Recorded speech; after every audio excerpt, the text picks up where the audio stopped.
Você conhece esse toque de corneta? Ou já ouviu falar nesse toque de corneta? Ouça mais uma vez.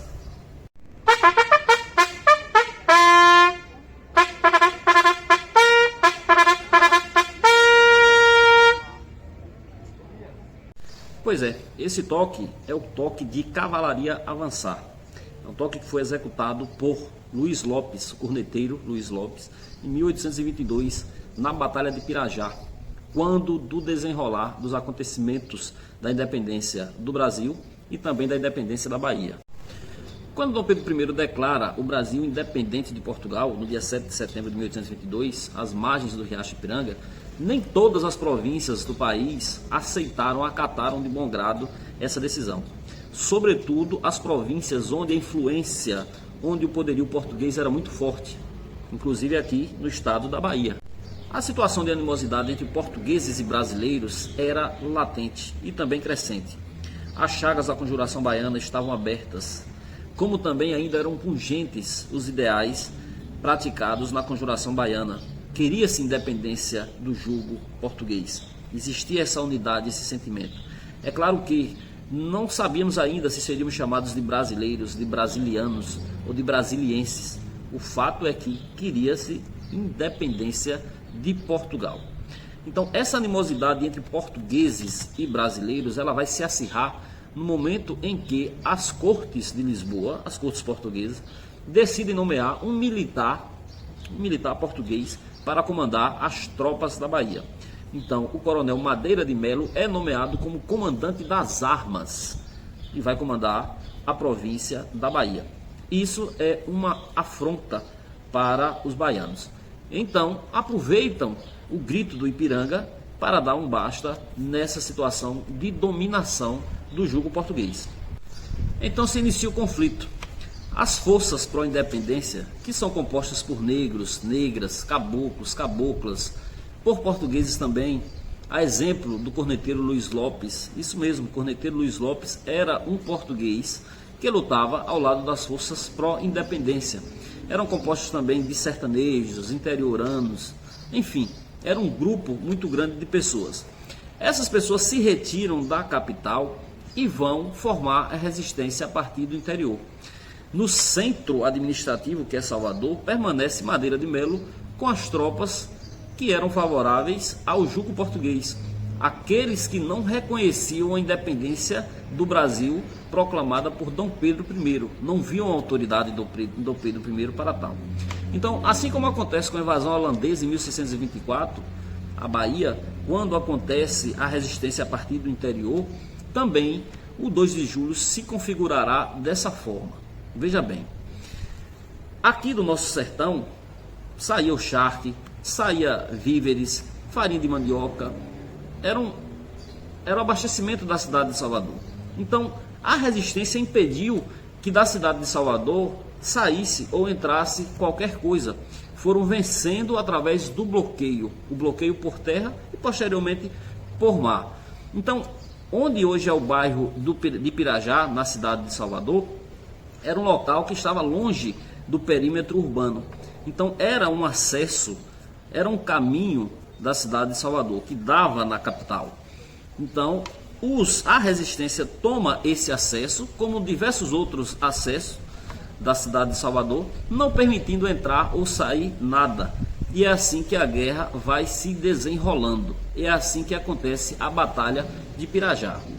Pois é, com a cidade de Salvador sitiada, graves problemas internos, falta de provisão, Madeira de Melo decide fazer uma ofensiva. Então decide atacar Pirajá, onde é um ponto da resistência. Então, no dia 8 de novembro de 1822, acontece o conflito denominado como Batalha de Pirajá. Esse conflito é considerado por muitos estudiosos, por muitos historiadores, ao lado da Batalha do Genipapo, que aconteceu no Piauí, como um dos conflitos mais precípios e mais importantes na consecução do 7 de setembro, na independência do Brasil. Então, Madeira de Melo avança sobre Pirajá, é uma batalha épica, porque os brasileiros, as forças pró-independência vão perdendo terreno diante da força da ofensiva de Madeira de Melo, das tropas de Madeira de Melo, e começam no terreno a recuar, a perder a batalha. a perder aquela batalha. Então, o Major Barros Falcão, que era o comandante naquele momento daquela batalha, ele chama o corneteiro Luiz Lopes.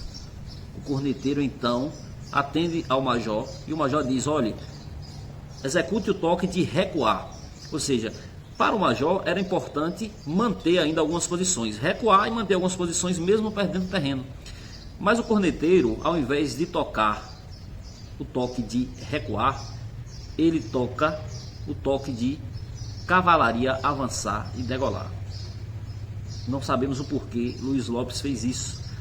Se foi por engano, se foi por empolgação, se foi por subversão, se foi por desobediência. O fato é que esse toque provocou um alarido muito grande no terreno. Os portugueses então se perguntaram: como assim? Existe uma cavalaria no terreno? Existe uma cavalaria chegando? E a determinação é para avançar? Então eles começam a recuar.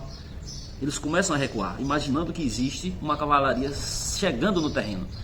E é nesse momento em que as forças pró-independência perseguem os portugueses. E vencem aquela batalha e mantêm aquele posto firme, impondo uma derrota vexatória e uma derrota muito grande para as forças de Madeira de Melo. Esse toque que a gente vai executar agora mais uma vez é uma coisa sublime, que todo baiano deveria conhecer. Sou o corneteiro Jailson Alves, do 3º BEIC, da Polícia Militar do Estado da Bahia. Nesse momento vou executar o toque Cavalaria Avançar, que foi executado pelo corneteiro Lopes na Batalha de Pirajá.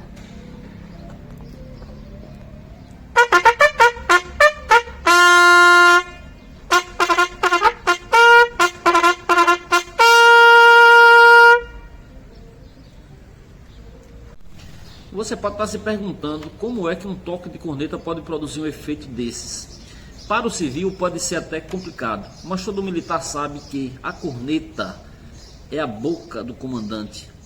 Num campo de batalha onde você tem gritos, gemidos, ais, choros, brados, a voz humana não é capaz de abranger todos os ouvidos.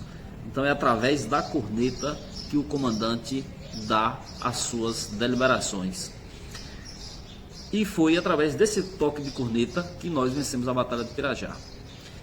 Foi um grande passo para a independência da Bahia e do Brasil. A Bahia só se tornou independente totalmente de Portugal no dia 2 de julho, quando Madeira de Melo, sem meios mais de resistir, totalmente bloqueado por terra e por mar, decidem render-se e sair da cidade de Salvador, no dia 2 de julho de 1823. E foi assim que nos tornamos independentes. Um abraço.